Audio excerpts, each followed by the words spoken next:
जब कबीर सिंह आई तब इतना कंट्रोवर्सी हुआ, मुझे मन में लगा कि भाई ये कैरेक्टर बनाया उन्होंने कबीर सिंह, आपको नहीं अच्छा करेक्ट। लगता ना, तो मत देखो, पहली बात। दूसरी बात, क्विंटन टैरेंटिनो की फ़िल्में आप देख लें, इतनी वायलेंट फ़िल्में बनती हैं हॉलीवुड में, आप देख लें हॉरर फ़िल्में बनती हैं, उसमें कोई बोलता है कि भई मिसोजिनी दिखाई गई है? नहीं ना। करेक्ट। और नहीं। आप बोलेंगे कि ग्लोरीफाई किया गया, अरे एक आर्टिस्ट का पॉइंट ऑफ व्यू आपको नहीं अच्छा लगता, आप रियली मत देखिए। एक ब्रिटिश का क्लब हुआ करता था, उस क्लब के बाहर एक साइन लिखा हुआ था, dogs and Indians not allowed. So हमारे जैसे लोगों के लिए चैलेंज ये हो जाता है कि जब एक जगह जगह आपको फरदीन खान जैसे एक्टर का नाम और मेरा नाम हो, तो हर एक ओटीटी वाला बोलेगा कि यार फरदीन खान को लोग जानते तो फरदीन हैं ये। खान साहब को देते हैं। करेक्ट। चैलेंज ये होता जा रहा है कि कहानियां इतनी इंटरेस्टिंग नहीं है, लोग सिर्फ काम ढूंढ रहे हैं कि हमको पैसे मिल जाए और हम काम करते रहें, बस बस, रिगार्डलेस की कैसे भी कहानियां। करके पैसे मिल जाए और रोज मिल जाए बस।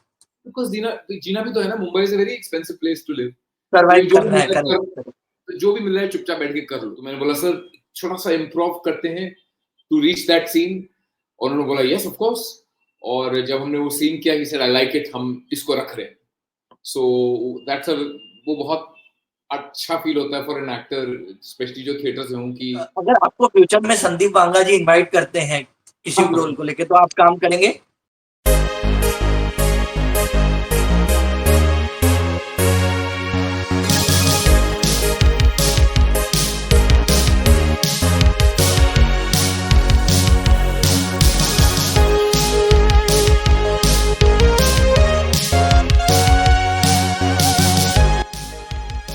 हर्ष जी, आपका स्वागत है हमारे इस चैनल एनिग्मेटिक होराइजन में। क्या हालचाल सर? बहुत first class, thank you so much for inviting me. Okay okay okay sir, सबसे पहले तो कॉन्ग्रेचुलेशंस, आपकी जो मूवी आई है जिगरा, उसके लिए। थैंक और यू इस सो मच। मूवी के बारे में कुछ बताइए सर। आपने देखी अभी तक? नहीं, मैं देखने वाला हूँ आजकल में। प्लीज देखिएगा। So Jigra it's an action movie. Alia Bhatt इसमें लीड प्ले कर रही हैं, वासन बाला इसमें डायरेक्टर हैं इस फिल्म के। तो कहानी ओके कुछ रफली, मैं ज्यादा स्पॉयलर्स नहीं देना चाहता, बट कहानी ओके ये है कि आलिया भट्ट के छोटे भाई जो किरदार वेदांग रायना निभा रहे हैं, वो जाते ओके हैं किसी काम से एक country, Chinese I mean oriental country, हांची दाओ, जो कि नकली कंट्री है, रियल लाइफ में नहीं है, एक फिक्शनल कंट्री है। और वहां पर ओके उनके पास कुछ ड्रग्स बरामद होते हैं, जिनके कारण ओके उनको डेथ बाय इलेक्ट्रोक्यूशन का फैसला मिलता है, और वो बेकसूर है। ओके तो फिल्म उसके बाद से शुरू होती है कि आलिया भट्ट किस तरह अपने भाई को उस कंट्री में जाकर कुछ लोगों की मदद रेस्क्यू से करते बचाकर वापस लेकर आती है। एक्शन फिल्म है, हैं। बहुत हाई ऑक्टेन एक्शन सीन्स हैं, एंड आलिया भट्ट की परफॉर्मेंस इज फैंटास्टिक। ओके, और आप कैसे इन्वॉल्व हुए ये प्रोजेक्ट के साथ सर? मेरा जो रोल है इसमें वो एक लॉयर का रोल है, जिसके ओके कारण जो करप्ट तो नहीं, पर ये कह सकते हैं कि एक लॉयर है जिसकी प्रायोरिटीज कुछ मिक्स्ड अप हैं, जिसके कारण वेदांग रैना जेल में जाते हैं। So I am okay involve in sending him to jail. Okay okay okay. और सर अभी अगर वासन बाला का अगर पिछला काम देखे, वासन बाला जी का, तो उन्होंने सिनेमा मरते दम तक बनाई और भी बहुत सारे प्रोजेक्ट बनाए। और आलिया भट्ट को तो हर कोई जानता है, she is wife of Ranbir Kapoor, Raha की जी, मम्मी है। तो how was experience working with this this two of the director and actor? See Alia Bhatt ji के साथ अनफॉर्चुनेटली मेरे ज्यादा सीन्स नहीं थे। आई वुड से एक ही सीन है मेरा उनके साथ, बिकॉज स्टोरी पैरेलल चल रही होती है। बट शी इज ऑल्सो, वो प्रोड्यूसर भी हैं इस फिल्म की, तो बहुत ओके प्यार से मिलती हैं। शी वाज मेकिंग श्योर कि एज अ प्रोड्यूसर सब लोगों का ख्याल रखा जाए। वासन सर थिएटर को बहुत अप्रिशिएट करते हैं, तो इम्प्रोव को काफी पसंद करते हैं। तो जो हमारा रोल था, कुछ सीन थे जो फिल्म में भी आए हैं, वो इम्प्रोव सीन थे, जो कि ओरिजिनल डायलॉग ऐसा नहीं था, ओरिजिनली ये सीन ऐसा नहीं था। मैं आपको बताऊंगा नहीं, because you have to watch the film. Correct लेकिन करेक्ट। बट इट बहुत बहुत कैजुअल, बहुत अच्छा एटमोसफियर था कि जब हम सेट्स पे पहुंचे तो वो सीन जैसा था।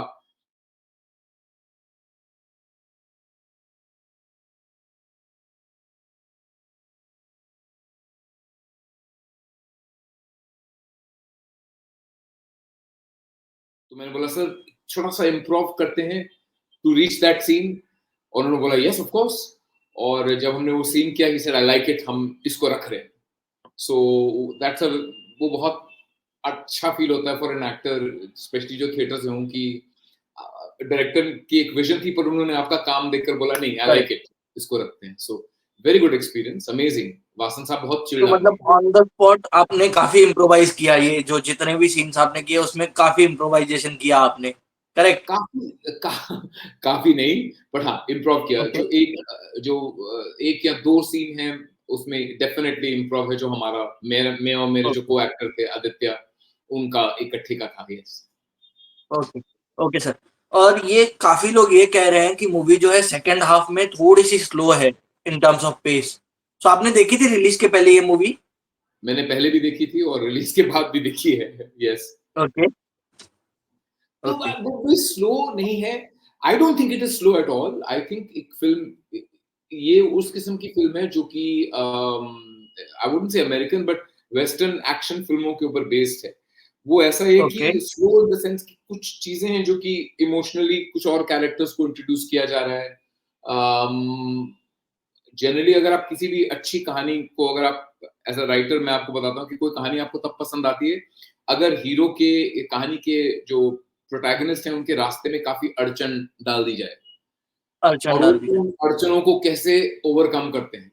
सो आई थिंक उस प्रोसेस में आपको फील हो सकता है, but I didn't think it was slow, I thought it was fantastic. बहुत वेल डेवलप्ड स्टोरी है, हर एक कैरेक्टर का ओके, आर्क है, काफी कैरेक्टर्स को परफॉर्म करने का मौका दिया गया है। गाने नहीं है, अगर गाने हैं तो बैकग्राउंड में है।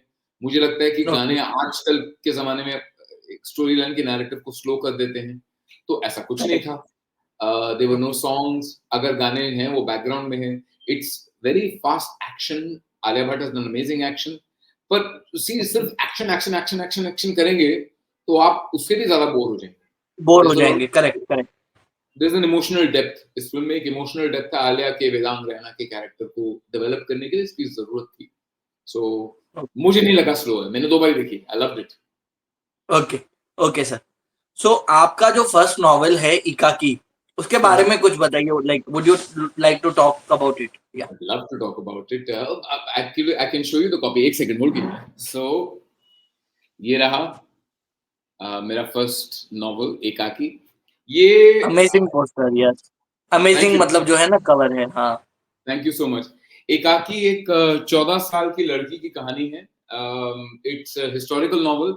ये 1932 में बेस्ड है। कहानी ओके, ये है कि ये जो लड़की है, इस बुक की जो लीड है, जो उसका नाम है रेवा। उसको विजन्स आ जाते हैं जब कोई उसकी जान पहचान वाले की डेथ होने वाली हो। तो एक, ओके, सो उसमें कुछ पावर्स हैं कि उसको पता चल जाता है जब किसी की मौत होने वाली हो, पहली बात। और दूसरा 1932 में बेस्ड है कि 1932 में चिटागोंग में, ये हिस्ट्री का हिस्सा है, शायद आपको मालूम होगा, एक ब्रिटिश का क्लब हुआ करता था। उस क्लब के बाहर एक साइन लिखा हुआ था, dogs and Indians not allowed. ये चिटागोंग में करेक्ट, था। तो करेक्ट, करेक्ट, हाँ। 24 सितंबर 1932 को एक revolutionary group, Indian revolutionary group ने उस क्लब को अटैक किया था, और उस ओके, क्लब को जलाने का प्लान था उनका। ये हम नहीं ओके, जानते क्यों, किसी कारणवश वो अटैक सही नहीं गया, और जो अंदर ब्रिटिशर्स थे उनको कुछ नहीं हुआ, लेकिन जो रेवोल्यूशनरीज थे उनमें एक रेवोल्यूशनरी की मौत हो गई। तो ये कहानी वहां से शुरू होती है, 7 दिन पहले, 24 सितंबर से 7 दिन पहले, जब इस लड़की को विजन आने लग जाता है कि वो रेवोल्यूशनरी में से एक मरने वाला है, एक बंदा जो है उसकी डेथ होने वाली है। उसकी डेथ होने वाली है। तो फिर उस अगले 7 दिन में ये लड़की कैसे इन्वॉल्व होती है, कैसे फ्रीडम स्ट्रगल के बारे में इसको और नॉलेज होती है, फिर इसके पावर्स क्या हैं, वो सारा कुछ है। एक्शन थ्रिलर है, हिस्टोरिकल थ्रिलर है, और मेरी पहली नॉवल है। ओके। बाय एनी चांस इस पे मूवी या वेब सीरीज बन सकती है? By any chance I in future? Hope यार, यार हमेशा होता है यार कि बन जाए। करेक्ट, बट हाँ, और एक प्रोडक्शन हाउस और एक डायरेक्टर ने मुझे अप्रोच भी किया है कि वो सीरीज बनाना चाहते हैं। Let's see, I okay, hope so, fingers crossed. Okay, okay. और आप एक्टिंग में कैसे आए हर्षजी, मतलब how did you started as an actor? मैं ना जब मैं रेडियो जॉकी हुआ करता था और करेक्ट 98.3 पे if I am not 90 wrong. Absolutely correct, radio मिर्ची में मैं रेडियो जॉकी हुआ करता था। मैंने अपने करियर की शुरुआत रेडियो मिर्ची से की। तो उस दौरान मैं एंकर भी हुआ करता था। तो एक मेरे जान पहचान वाले बहुत अच्छे थिएटर डायरेक्टर हैं, क्वासार पदमसी उनका नाम है, जो कि कॉलेज थिएटर में बहुत पॉपुलर है, हिंदुस्तान में बहुत पॉपुलर है। उनका एक फेस्टिवल होता है थेस्पो। तो ओके थेस्पो में सारे कॉलेज, हिंदुस्तान के सारे कॉलेजेस के जो एक्टर्स हैं या डायरेक्टर्स और राइटर्स हैं, जो कॉलेज स्टूडेंट्स हैं, वो अपने प्लेज प्रेजेंट करते हैं और हर साल थेस्पो होता है। तो बहुत मतलब वो थिएटर के काफी जाने माने हैं। तो उनसे मेरी मुलाकात हुई थी कोई शो एंकर करते समय। वो एक प्ले कर रहे थे। उन्होंने मुझे बोला आप ऑडिशन करके एक्टिंग करेंगे? तो ऑब्वियसली भाई ये तो झूठ होगा कि कोई हिंदुस्तानी बोलेगा कि मुझे एक्टिंग का शौक नहीं है। हर हिंदुस्तानी को एक्टिंग का और फिल्मों का फिल्में शौक है, देख देख के शौक है ही, सबको है। करेक्ट। सबको है। तो मैंने बोला हाँ। लेट्स ट्राई, और वो एक्सपीरियंस मुझे बहुत अच्छा लगा। तो वो ओके जो प्ले था वो हम करते रहे काफी साल। और फिर जब एक समय आया जब मैं रेडियो करते करते थोड़ा सा होता है ना कि सेम चीज रोज करते, 13 साल हो चुके थे मुझे रेडियो करते करते। सो आई रिपीटेटिव वाज हो गया था। रेपिटेटिव हो गया था, समझ में नहीं आ रहा था कि आगे क्या। तो एक छोटा सा ब्रेक लिया मैंने, जिस दौरान मैंने थोड़ी एक्टिंग सीखी और कुछ काम मिलने लग गया। सो देन आई डिसाइडेड कि ट्राई करते हैं 6-8 महीने, लेट्स सी काम मिलता है कि नहीं मिलता। और बस लग गया और तब से लगा हुआ हूँ। Okay okay. और क्या चैलेंजेस है अगर आज की डेट की बात करें, तो आज के डेट में क्या चैलेंजेस है एज एन एक्टर? देखिए एज ग्रुप पे डिपेंड करता है। और यू नो लोग कहेंगे कि मीडियम्स आजकल बहुत ज्यादा हो गए हैं, करेक्ट। एक समय था कि आपके करेक्ट पास सिर्फ फिल्में थी, टेलीविजन थोड़ा बहुत था। अब टेलीविजन करेक्ट। में कितने सारे चैनल्स हैं, ओटीटी में कितने सारे चैनल्स हैं, कितने सारे चैनल्स, कितने सारे एप्लीकेशंस बहुत हैं। कुछ है। सो चैलेंजेस सिर्फ ये हैं कि आप किस कैटेगरी में फिट आते हैं और किस तरह आप सारे सारा कुछ कवर कर सकते हैं। So let's talk about, let's say मेरी एज ग्रुप का चैलेंज। मेरी एज ग्रुप का चैलेंज ये है कि अच्छे रोल नहीं लिखे जाते। Generally correct by and large 99% web series जो होती हैं वो लिखी जाती हैं यंगस्टर क्राउड के लिए, like as correct. Group agree. 25 to 30 hero heroine होते हैं, 30। तो रोल्स उनके होते हैं। अब ये जमाना आ गया है कि जो सीनियर रोल्स हैं वो पुराने फिल्म स्टार्स करने लग गए हैं। You see, correct you will have correct. All sorts of like Fardeen Khan साहब, ये लोग जो रिटायर कर चुके थे एज अ हीरो, वो आ रहे हैं correct. To get back into वो कमबैक भी ओटीटी। कर रहे हैं और आ भी रहे हैं, मूवीज भी कर रहे हैं। सो हमारे जैसे लोगों के लिए चैलेंज ये हो जाता है कि जब एक जगह जगह आपको फरदीन खान जैसे एक्टर का नाम और मेरा नाम हो, तो हर एक ओटीटी वाला बोलेगा कि यार फरदीन खान को लोग जानते तो फरदीन हैं ये, खान साहब को देते हैं। करेक्ट। तो अब दूसरी प्रॉब्लम ये हुई है कि पिछले 2 साल में आप जानते होंगे बॉलीवुड और खास करके मुंबई फिल्म इंडस्ट्री अच्छे फेस से नहीं जा रही है, फिल्में फ्लॉप हो नहीं रही जा हैं, रही। ओटीटी करेक्ट सीरीज नहीं चल रही हैं। तो करेक्ट। अब हर जगह रोल्स लिमिटेड होते जा रहे हैं, बिकॉज इतना पैसा खर्च के भी रिटर्न ऑन इन्वेस्टमेंट नहीं है, रिटर्न ऑन इन्वेस्टमेंट नहीं है। करेक्ट। राइट। मैंने रिसेंटली फोर्ब्स में एक आर्टिकल पढ़ा था कि कम से कम 70 प्रोजेक्ट्स, नए प्रोजेक्ट्स बॉलीवुड के including films and web series वो शेल्व हो गए, उसके लिए पैसा नहीं है। 70 पैसा प्रोजेक्ट्स। नहीं। सो अगर 70 projects, so that is the challenge कि आप किस तरह अपने आप को इस बिजनेस में रेलेवेंट रखें, आपको रोल भी अच्छे मिले, पैसा भी मिले और आप अपना पैशन भी बरकरार रखें। तो I think that is the biggest challenge for somebody my age. बाकी दूसरे चैलेंजेस तो है, नेपोटिज्म है ना, तो क्या बोलने हैं उसके बारे में। ओके, तो आपको कभी ऐसे नेपोटिज्म का सामना करना पड़ा है कभी? यार सामना, नेपोटिज्म का सामना मतलब मैं आपको कैसे बताऊं, नेपोटिज्म की बात करना मुझे लगता है थोड़ा फजूल है इस हिसाब से कि भाई नेपोटिज्म की बात करना मुझे ऐसा लगता है जैसे कि मैं कंप्लेन करूं कि भाई मैं 6 फुट टॉल नहीं, अरे मैं 6 फुट टॉल नहीं हूं करेक्ट। तो नहीं हूं, नहीं क्या हो। कर सकते हैं इसके बारे में। तो जो नेपोटिज्म करेक्ट अगर एग्जिस्ट करता है और अगर फिल्म डायरेक्टर्स या वगैरह अपने ही जान पहचान के और क्या बोलते हैं अपने रिश्तेदारों को लेंगे तो लेंगे भाई, इसमें आप क्या कर सकते हो। क्या ही आप कर सिर्फ सकते हैं। कुछ नहीं कर सकते यार, आप कंप्लेन कर सकते हो, करेक्ट उसका मतलब ये तो है नहीं कि वो आपको लें। पता नहीं किसी इंटरव्यू में करण जौहर कह रहे थे कि यार मेरी अपनी फिल्म है, मैं चाहे अपने चाचे को लूं, कोई और बोलने वाला कौन होता है? Correct, correct? सही बात है। डिसीजन उनका है। तो आई थिंक आप बेस्ट ये कर सकते हैं कि आप उस ग्रुप को ढूंढें या उन लोगों को ढूंढें जो कि शायद आपके टैलेंट को रिस्पेक्ट करें, या जिन जो कहानियां वो सुना रहे हैं उसमें नेपोटिज्म वाले बड़े स्टार्स की जरूरत ना हो, बजट कम हो, तो आपको काम भी मिल जाएगा। और तीसरी चीज आप ये कर सकते हैं कि आप अपने आप को, अपने टैलेंट को ट्रेन करते रखें, कभी ना कभी तो अच्छा काम स्किल्स मिल ही इंप्रूव करते रहो। स्किल्स इंप्रूव करते रहें, थिएटर करें, एक्टिंग सीखें, वर्कशॉप्स करें। होपफुली ऊपर वाला मालिक आपका जो होता है ना परिश्रम, कभी ना कभी तो फल लाएगा। फल लाएगा। ओके। क्या आपको लगता है कि कहीं ना कहीं हम काम पाने के चक्कर में एक्टर्स को वैसे रोल नहीं मिल रहे हैं जैसे एक्टर चाह रहा है, ऐसा लग रहा है वो तो आपको? वो तो हर एक एक्टर का रोना है यार। कोई भी, आई मीन कोई भी actor I don't think so इतना खुश होगा कि मेरे को, with the exception of let's say जो 4 या 5 हिंदुस्तान के सबसे पॉपुलर और सक्सेसफुल एक्टर हैं, जो लीड एक्टर्स हैं, उनको छोड़ के तो आई थिंक कोई भी इंसान ऐसा नहीं कहेगा कि उनको उस किस्म के रोल मिल रहे हैं। खास करके मुझे ऐसा लग रहा है कि प्रॉब्लम ये है कि आजकल की जो कहानियां हम सुना रहे हैं इन वेब सीरीज, इन फिल्म्स, वो मुझे लगता है कि किसी एक्टर के लिए चैलेंजिंग हो सकती है, सैटिस्फाइंग नहीं। For okay. Example for example हमारी हर कहानी में वायलेंस, गालियां, ये चीजें बहुत ज्यादा होती जा रही हैं। नॉर्मल बहुत ज्यादा इंसान है। की, है ना? करेक्ट। तो नॉर्मल इंसान की कोई कहानी ही नहीं है।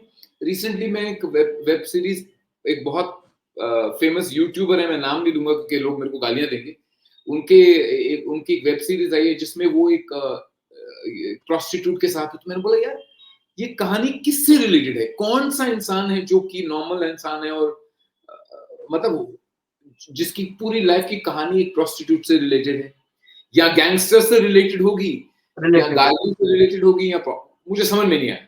सो आई फील पर्सनली कि चैलेंज ये होता जा रहा है कि कहानियां इतनी इंटरेस्टिंग नहीं है, लोग सिर्फ काम ढूंढ रहे हैं कि हमको पैसे मिल जाए और हम काम करते रहें, बस बस, रिगार्डलेस की कैसे भी कहानियां। करके पैसे मिल जाए और रोज मिल जाए बस। बिकॉज जीना जीना भी तो है ना, Mumbai is a very expensive place to live. तो सरवाइव जो भी करना मिल है, रहा है करेक्ट करो, करेक्ट। तो जो भी मिल रहा है चुपचाप बैठ के कर लो। मैंने एक वेब सीरीज की थी, मैं नाम नहीं लूंगा, जिसमें क्योंकि फिर से गालियां पड़ेंगी, जिसमें मैंने एक ऐसे इंसान का रोल किया था जो कि एक आर्मी मैन का मजाक उड़ाता है एक सीन में। ओके। तो मुझे काफी लोगों ने बहुत नेगेटिव फीडबैक दिया कि आपने ऐसा क्यों किया। क्यों तो किया? हाँ।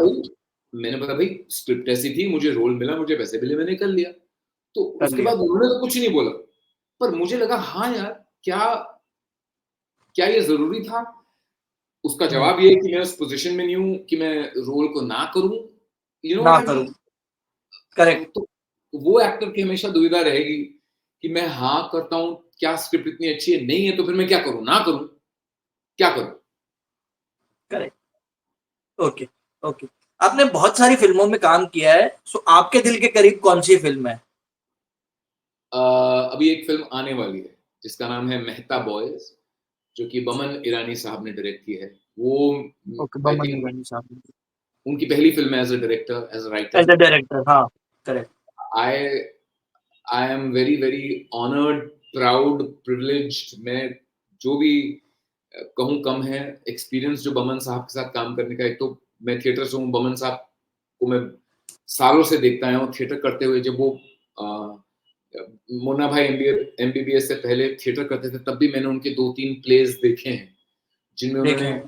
हाँ, एक आई एम नॉट बाजीराव करके एक प्ले था, और एक प्ले था गांधी वर्सेस माय फादर। क्या एक्टर थे स्टेज पे। तो आई हैव ऑलवेज बीन, मतलब वो मेरे लिए बहुत इम्पोर्टेंट है। तो फिर उनके साथ काम करना, उनकी डायरेक्शन के अंडर काम करना, उनकी यूनिट में काम करना। I have never been in a unit जिसमें इतना ईज, इतना मजा, इतनी काइंडनेस, इतना मजा, चिल्ड एटमॉस्फेयर, येट इतना काम हो रहा है।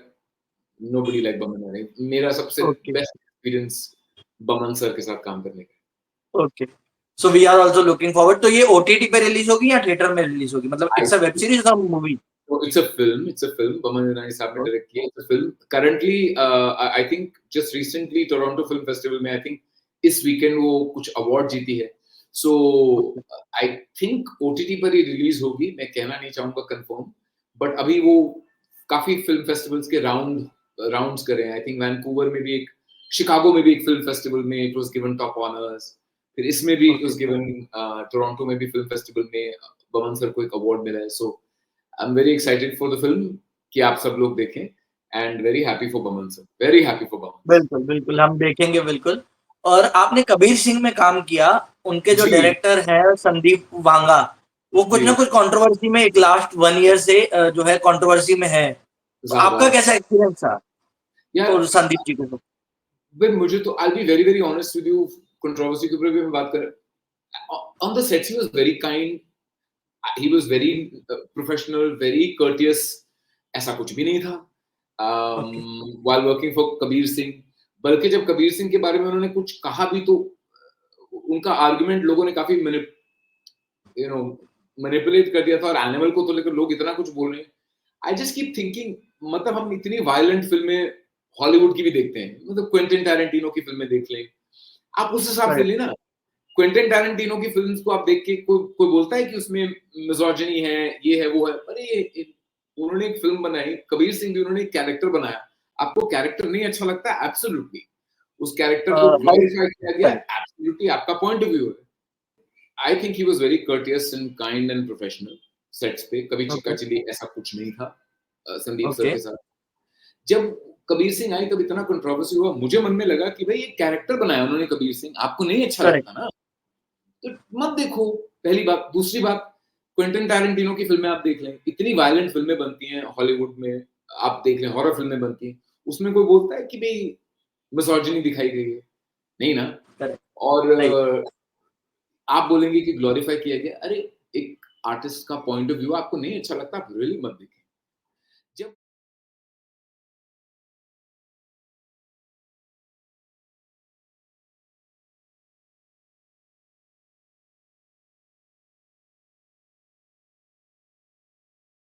आई थिंक वो गुस्से में ज्यादा बोल जाते हैं, but you know what, Kabir Singh and animal I actually liked. मैं उसमें हूं नहीं, but I really liked animal. I enjoyed the film. Animal तो मुझे भी बहुत अच्छी मूवी लगी थी. इट इज लाइक उसमें रिपीट वैल्यू बहुत है, मतलब हम देख सकते हैं उसके बाद, एक बार के बाद भी देख सकते हैं. It is entertaining film. And Ranbir Singh man, sorry, and Ranbir Kapoor. Ranbir Kapoor man, what a performance, what an actor, what intensity. और बैकग्राउंड में भी कितने आर्टिस्ट थे, कजिन्स हो या उनकी वाइफ हो या तृप्ति डिमरी हो, so every character is quite special in that movie. And Ranbir Singh वो थोड़ा लाइक पंजाबी में कहते हैं सनकी दिखाया है, या तो है वो ऐसा, बट उसको प्ले करना को उस ऐसे कैरेक्टर को प्ले करना आसान नहीं है. आसान नहीं है. It's a very good job as an actor. Correct. क्योंकि जब ये मूवी रिलीज हुई थी, उसी के आगे पीछे एक और मूवी थी तू छोटी मैं मक्कार, उसमें अलग ही रोल था उनका. एक बहुत ही प्ले बॉय और पोलाइट टाइप इंसान थे, और इसमें तो एकदम ऐसे एग्रेसिव एंड ऑल. तो बहुत अच्छी एक्टिंग की है उन्होंने.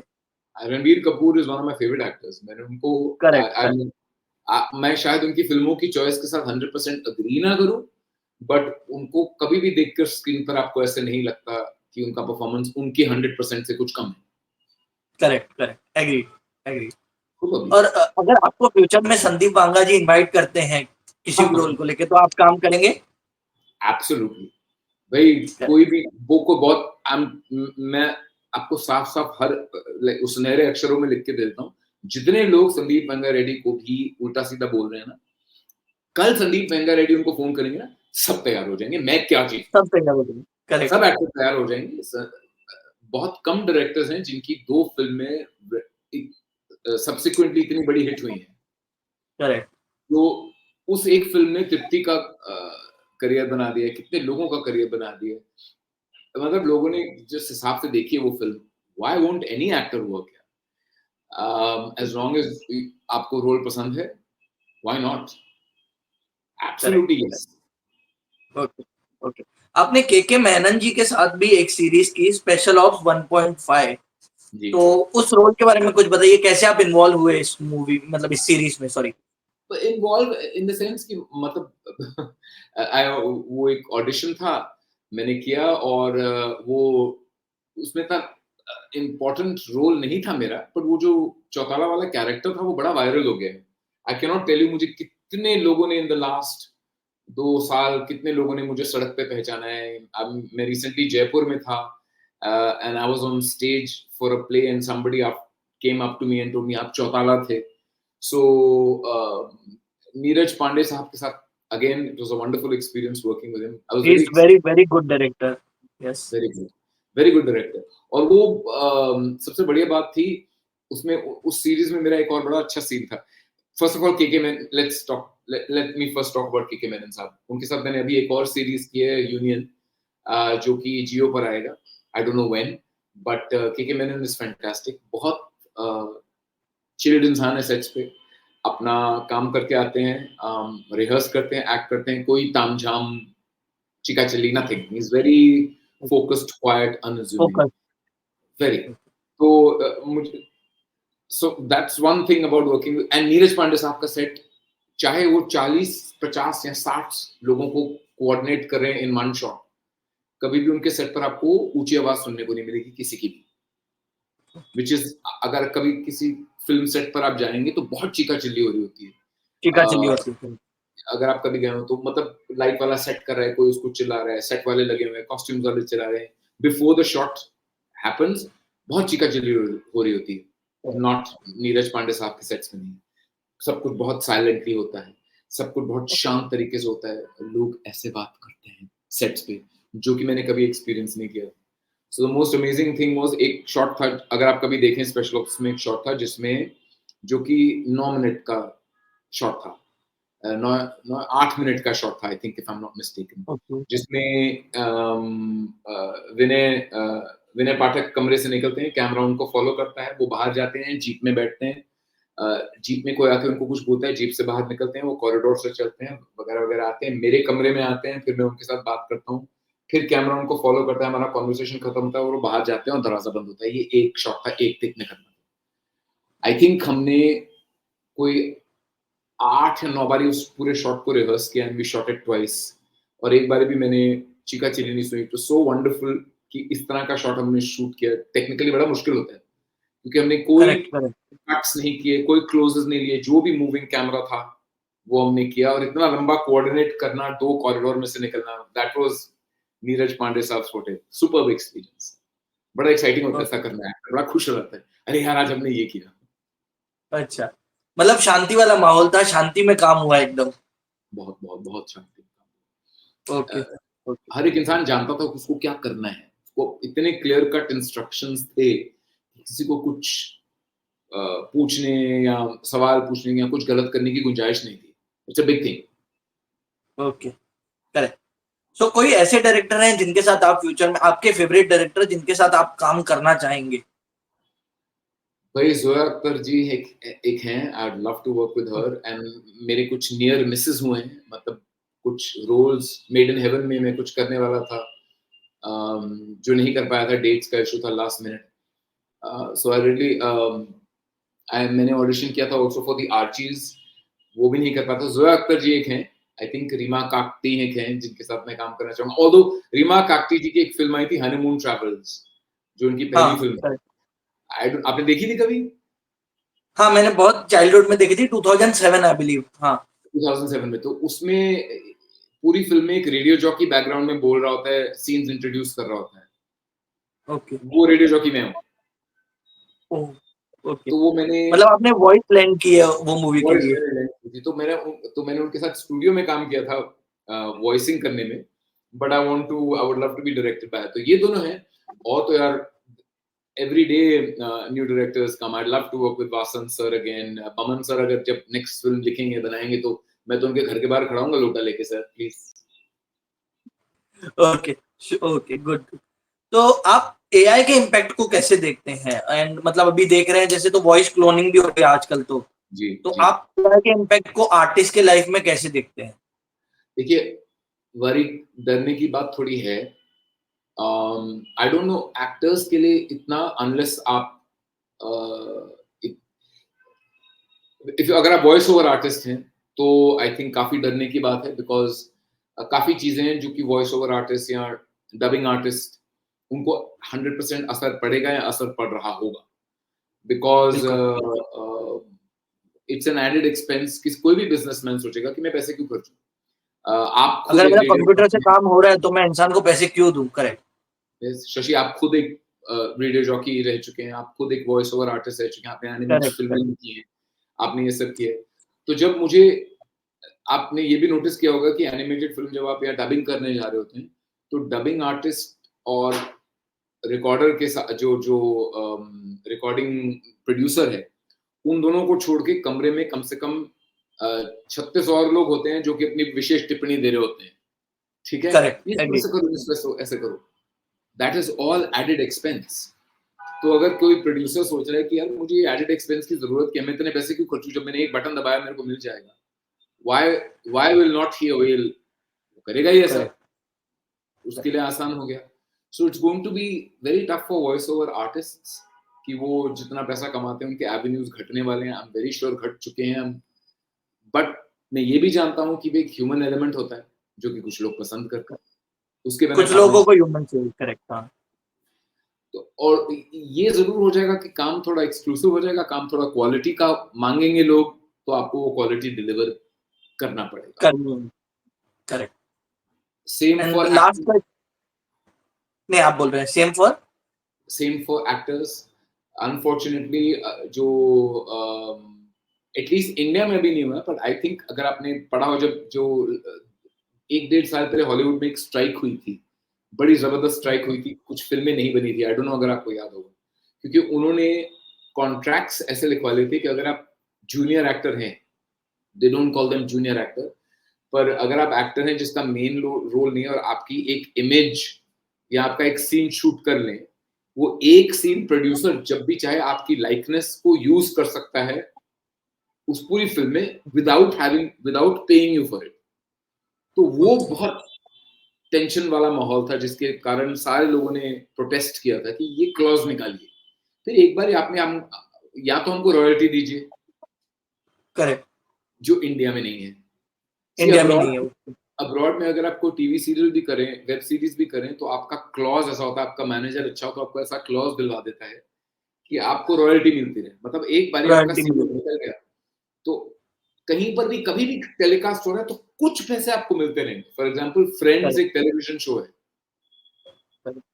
जो कि 94 में शुरू हुआ था और 2004 में बंद हो गया, 20 साल हो गए। फ्रेंड्स एक शो था, आज भी जब वो टेलीकास्ट होता है तो फ्रेंड्स के जो लोग हैं उनको हर साल में 19-20 मिलियन डॉलर रॉयल्टी से मिलते रॉयल्टी से मिलते हैं। हैं, रॉयल्टी से मिलते हैं। वो एक्टर्स का ख्याल रखते हैं, उनका वॉइस ओवर आर्टिस्ट की फ्यूचर का ख्याल रखा जाता है। दैट इज वेरी इंपॉर्टेंट, जो कि इंडिया में नहीं। आई बट थिंक यहाँ पे तो टोटली ऑपोजिट सिनेरियो है। यहाँ पे मैंने अभी कुछ दिन पहले ग्रुप में कुछ बात हो रही थी कि अगर आप किसी एप्लीकेशन को अपना वॉइस लेंड करते तो एक टाइम जो पैसा मिला उसमें वो लोग क्लोनिंग कर लेंगे, आपको कोई भी रॉयल्टी नहीं मिलने वाली है। आई थिंक इसके बारे में कुछ लोग, we should get together and fight about this. कुछ लोग हैं यहाँ पर मुंबई में जो इसके बारे में लड़ रहे हैं, because that is really not fair in the sense कि करेक्ट, बिकॉज इतना प्रॉब्लम ये है हिंदुस्तान में, आई हेट टू से दिस, हिंदुस्तान में प्रॉब्लम ये है क्योंकि इंडस्ट्रीज हमारी ऑर्गेनाइज नहीं है। नहीं ओके, है। अगर आज आप सपोजिंग वॉइस ओवर के लिए 10,000 मांग रहे हैं, तो कल को कोई और इंसान जो थोड़ा डेस्परेट है वो 5,000 में मान जाएंगे। अरे वो तो कोई पांच भी हजार में क्लॉज मान। मान जाए, करेक्ट, वो उसकी आवाज ले लेंगे, आपका भी पत्ता कटा और उसका फ्यूचर भी कटा, पर उसको मालूम नहीं उसको अभी पैसे मिल गए। So correct. इसके बारे में थोड़ा हमारे अपने लॉस को, लोगों को थोड़ा चौकन्ना रहना पड़ेगा in the future. Okay, okay. Last question is, आप अपने अपकमिंग प्रोजेक्ट्स के बारे में कुछ बताइए। Mehta boys is something I am very proud of. Mehta boys जो कि बमन ईरानी साहब की फिल्म है, that should be out soon. November में एक और वेब सीरीज आ रही है एमए एंटरटेनमेंट के लिए, जिसका नाम है फ्रीडम एट मिडनाइट। ये एक डॉक्यूमेंट्री बुक के ऊपर बेस्ड है, बेस्ड ऑन इंडिया के इंडिपेंडेंस। तो वो कुछ 1 साल पहले पार्टीशन के ऊपर बेस्ड है, एंड उस कैसे पार्टीशन हुई, ब्रिटिश का इन्वॉल्वमेंट, डोमिनिक लापियर करके एक राइटर हैं जिन्होंने ये किताब लिखी थी विद लैरी कॉलिन्स बहुत साल पहले, उसको लेकर एक कहानी बताई गई है। I have a good role in that also. Interesting script है। इसके अलावा मैं थिएटर बहुत कर रहा हूँ, I am doing a lot of theatre. आने वाले दिनों में एक नया शो लॉन्च होने वाला है नवंबर में, जिसका नाम है द क्यूरियस इंसिडेंट, जो कि एक ब्रॉडवे शो के ऊपर बेस्ड है। एक हिंदी पंजाबी शो मेरा काफी कामयाब हुआ है, 40 शोज हम कर चुके हैं, कॉल्ड बागी अलबेले। वो पूरे इंडिया में हम पैन इंडिया शोज कर चुके हैं। एक और शो है जिसमें फिरोज अब्बास खान साहब ने डायरेक्ट किया है, कॉल्ड लेटर्स ऑफ सुरेश। वो भी काफी इंटरेस्टिंग, एक पुलित्जर प्राइज विनिंग राइटर हैं राजीव जोसेफ, उनकी स्क्रिप्ट के ऊपर बेस्ड है। सो ये सारा कुछ हो रहा है। और एक और वेब सीरीज शुरू होगी नवंबर में नेटफ्लिक्स पर, जिसके बारे में मैं कुछ ज्यादा रिवील नहीं कर सकता, बट इंटरेस्टिंग, फिंगर्स क्रॉस्ड। बहुत मजा आया, बहुत इंटरेस्टिंग कन्वर्सेशन था sir. Thank you sir, thank you so much, all the best.